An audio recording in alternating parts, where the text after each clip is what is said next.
बिस्मिल्लाहिर्रहमानिर्रहीम। अस्सलामुअलैकुम नाज़रीन, आज की हमारी इल्मी बैठक का मौजू ये है कि हमारे इलाके में ये रिवाज है कि जब कुर्बानी का गोश्त पकाया जाता है तो उसके बाद सबको बिठा कर ख़त्म दिलवाया जाता है। क्या शरीयत में इसका कोई हुक्म है?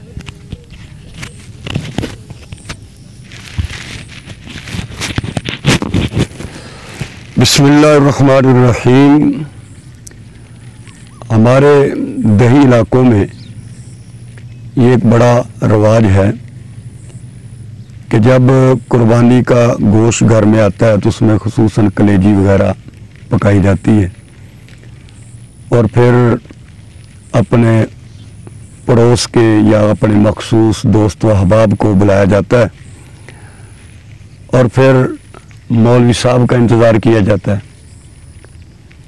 मौलवी साहब आते हैं और मखसूस सूरतें तिलावत करते हैं और फिर दुआ की जाती है, फिर खाना दिया जाता है। इसका शरीयत में कोई वजूद नहीं है और देहातों में ये देखा है कि अब 100-150 घर है, मौलवी साहब एक हैं। अब वो एक घर से शुरू होते हैं बेचारे और जो आखिरी घर तक पहुंचते हैं तो उधर शाम हो गई होती है इंतज़ार कर करके और बच्चे बेचारे भूखे।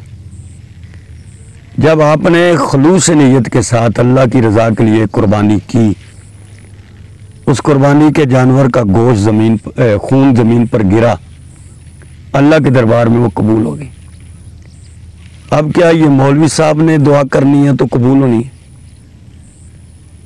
और फिर मौलवी साहब का इंतज़ार, खाना पक चुका है, बच्चे भी भूखे हैं मगर शदीद इंतज़ार किया जाता है।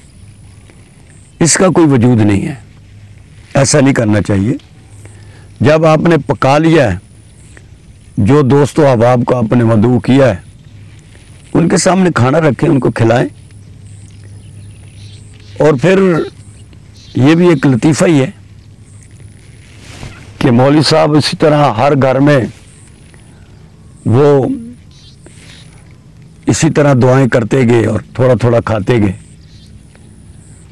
और जब शाम हुई तो उनका सांस उखड़ा हुआ था, उनको चारपाई पर डालकर ले जाया गया और जब वो गए तो गांव वाले उनकी खैरियत पूछने के लिए आए तो उनने कहा कि भाई मियाँ साहब क्या हाल है आपका?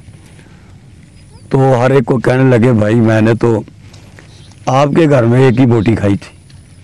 जब 150 घर से एक एक बोटी खाई हो तो 150 बोटी तो उसने खाई है, तो सांस तो उखड़ना ही है। तो बहरहाल आप पकाएं, उसको दोस्तों अहबाब को खिलाएं, इसमें किसी के इंतज़ार की ज़रूरत नहीं है। अल्लाह का नाम लेकर आप खा लें और ऐसी चीज़ का कोई वजूद नहीं है शरीयत में, ना हुज़ूर सल्लल्लाहु अलैहि वसल्लम ना सहाबा इकराम से कि इस तरीके से इंतज़ार किया जाता हो नबी करीम सल्लल्लाहु अलैहि वसल्लम का और हुज़ूर तशरीफ़ लाते हों और इस तरह सूरतें पढ़ते हों और फिर दुआ की जाती हो और फिर जो है वो खाना खिलाया जाए। ऐसा नहीं था, हर एक अपनी अपनी कुर्बानी करता था और उसको गोश्त को ख़ुद रख लेते थे। इब्तदाई दौर में तो ये हुक्म था कि 3 दिन से ज़्यादा आप अपने घरों में गोश्त नहीं रख सकते। मतलब यह था कि ताकि गोश्त को लोगों में तकसीम किया जाए, ज़रूरतमंदों को उनकी ज़रूरत पूरी हो जाए। तो आपने जब पका लिया है और जब आपने कुर्बानी के जानवर को ज़बह कर दिया, उसका खून बह गया, आपकी नीयत खालिस है अल्लाह की रज़ा के लिए, तो ये अल्लाह के दरबार में कबूल हो गया। अब मज़ीद जो है ऐसा इंतज़ार और ऐसा बुलाना और मौलवी साहब से मखसूस सूरतें पढ़ाना, इसका शरई तौर पर कोई जवाज़ नहीं है।